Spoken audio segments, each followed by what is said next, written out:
Okay. Now, do the ranking as per the PI that we have just calculated. So, rank 1 is 1.32, that is C, and rank 2 is E. 3, A is rank 3, D is rank 4, and B is rank 5. Is that okay? Yes. Yeah. Now, as we know, projects are divisible. Now, tell me the combination, which will be the highest no matter what. CEA CEA. and then a proportion, right? So Okay, let's see what is the part of total D. for CEA. 50 plus 1 lakh plus this one. So that should we are left with 50 more thousand. And you are saying a D, right? The next one? D, yeah. Yeah. Yes. So this becomes 3 lakhs, and we are taking 50,000 from D.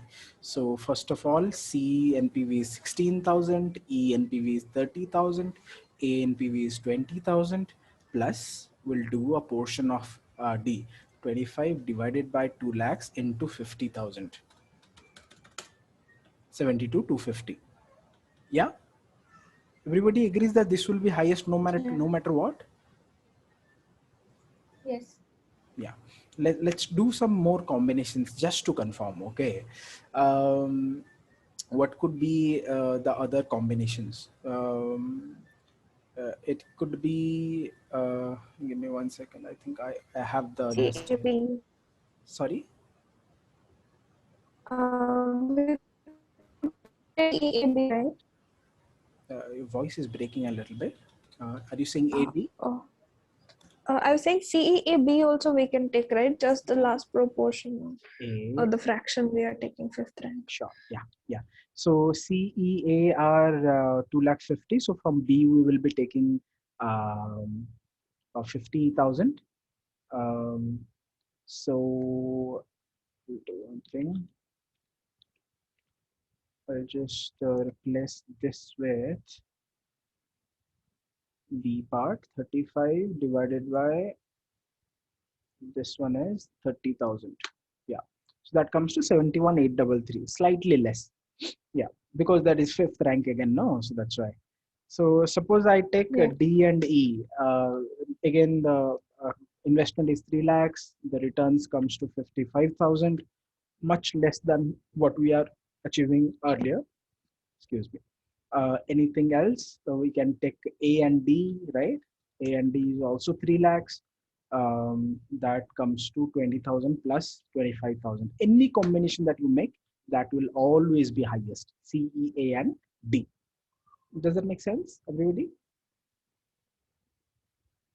So the moment the projects are divisible, that's what is the case. Any doubts? No. If not, now I'm giving you the information the projects are indivisible. What do I mean? You cannot invest in proportion of projects. Tell me the combination. Highest one.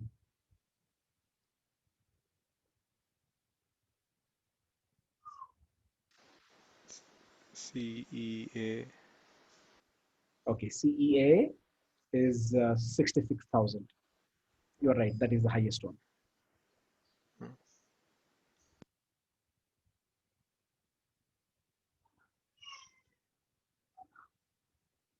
Anybody with any other combination that is becoming highest?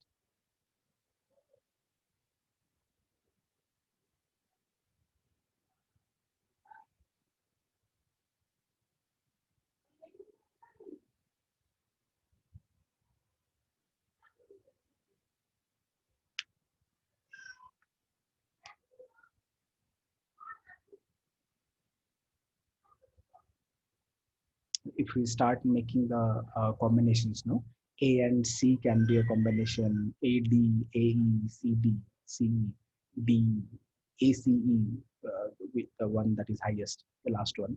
All the rest, if you can see, those are less only. 36, 45, 50, 41, 46, 55. So it takes a little bit of time to make the combinations and then finding out the aggregate. But yeah, as much as possible to go for the combinations, and the highest one is to be selected. Did anyone get any other combination which is giving us more than 66,000?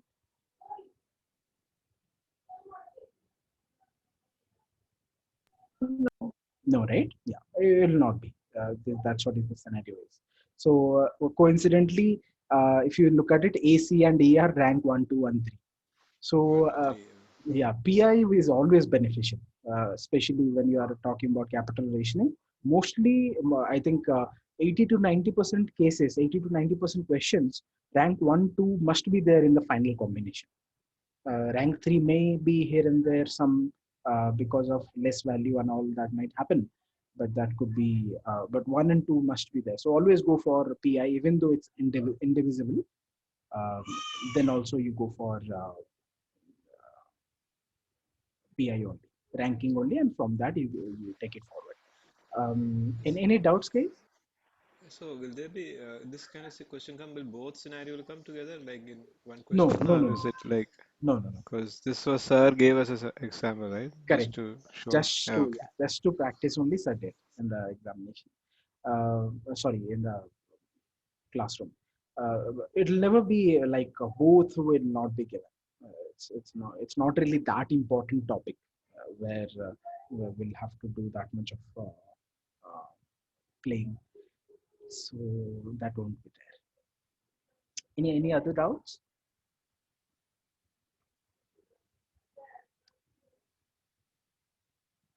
No, Okay, awesome. So I'll do one thing. We are left with 5-10 minutes. I'll just very quickly some basics of the next topic that we are going to discuss next week probably. I'll just introduce. I'll repeat this thing again when we are doing the working capital management. Then just as an introduction kind of thing, because we have some time. Let's just discuss this.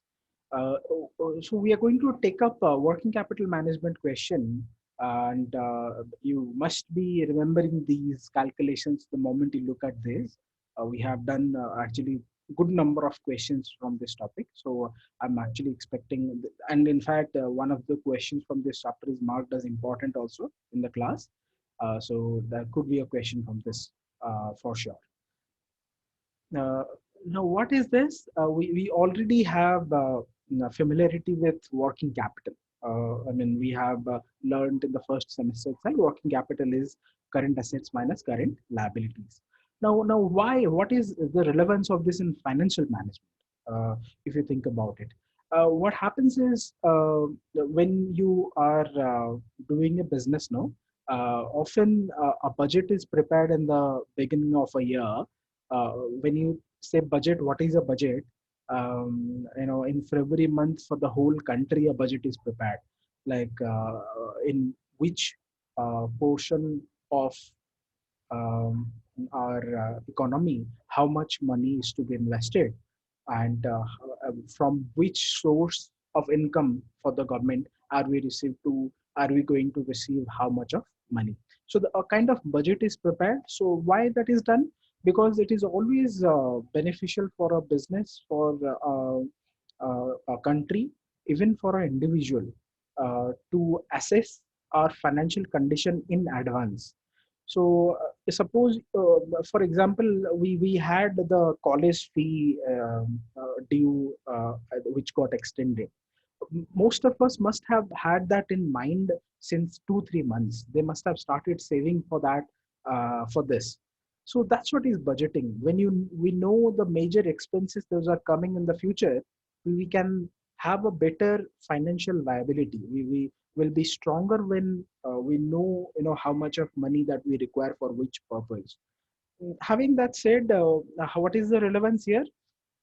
Working capital uh, is nothing but, uh, theoretically, if you talk about, that is the amount of money that you invest in your operations. I'll repeat that. Working capital is the amount of money that you invest in the operations. I mean, think about this.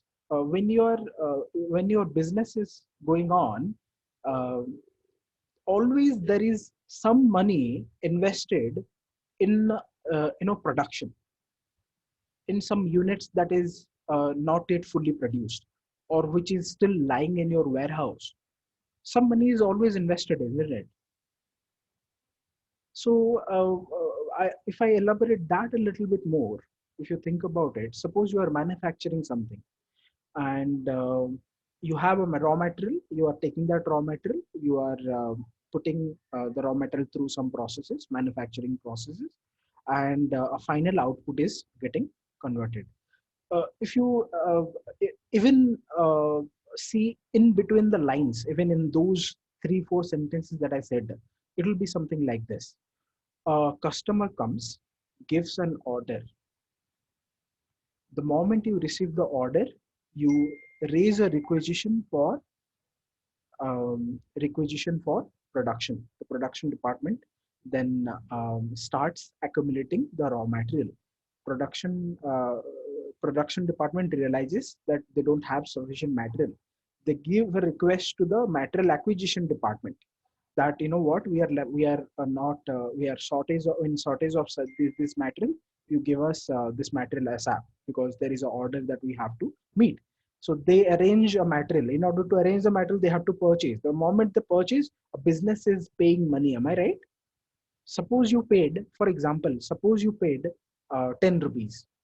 Suppose you paid 10 rupees in raw material. Okay.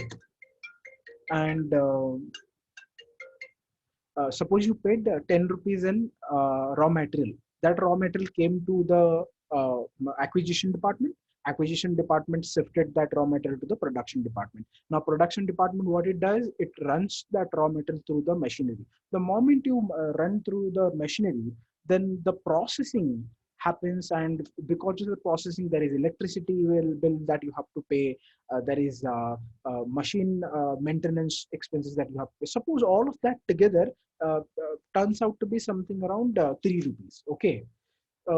Once the processing is done, that is kept in the warehouse, and the customer is saying he has gone out of town in between, he cannot take away the product. And these are practical scenarios that will happen. And for 15 days, where will the product lie? In your warehouse only. The moment the products are lying in your warehouse, that will occupy the space. Now, the moment they occupy the space, that has a portion of rent charges. Those can be allocated to it. Suppose those rent charges are coming to 2 rupees. Suppose until now, you receive the order, you are producing and then storing the product. Just to do that, you have incurred 15 rupees.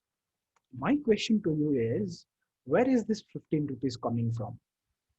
You need some money, no? In order to pay these people, to pay the rent, to pay for the raw material. Where is the money coming? Until now, you have not sold. So this money, wherever this money comes from, this is what is called working capital. Whatever money that you invest in your operations, in your business, in your core business, that is what is called working capital. So why I'm saying in detail about this? Because the first point that I said, we often assess how much of money is required in the coming month or coming 2 months, or so on and so forth. That money requirement is would be there for big expenses. For example, like our college fee is a big expense for us. That money is also required for our day-to-day expenses. That's what is called working capital. So often businesses actually assess how much of money do we require for the working capital for the next month. Do we have enough money? Because if you don't have enough money for your working capital, even though there is customer standing in front of you, you cannot do business with him, because you don't have capital to get some raw material also. So you will probably have to ask him, sir, can you give me a little advance so that I can do the production? Now, will it be in a good direction to do that? It won't be. So when working capital is literally the blood of the business. It always has to be there. Or I mean, more important than any other financial uh, instrument. This one is more important. So they often do that budget, and that's exactly what we are going to do. We are going to have some past data, that in the past our current assets has been this much, our current liabilities has been this much. So accordingly, what is our working capital, so that we know how much of money that we have to have in order to have a continuous business, so that we won't have any interruptions, we won't have any hindrances. Does that make sense, everybody? Theoretically, I just talked about it. I did not go into the problem at all. We'll be taking that up in the next time. So that's what is the basic about it. One person does this activity, this assessing the working capital, in order to make sure that in the coming month or coming 2 months or coming quarter, his business is not going to be interrupted because they don't have funds, they don't have money, or so on and so forth.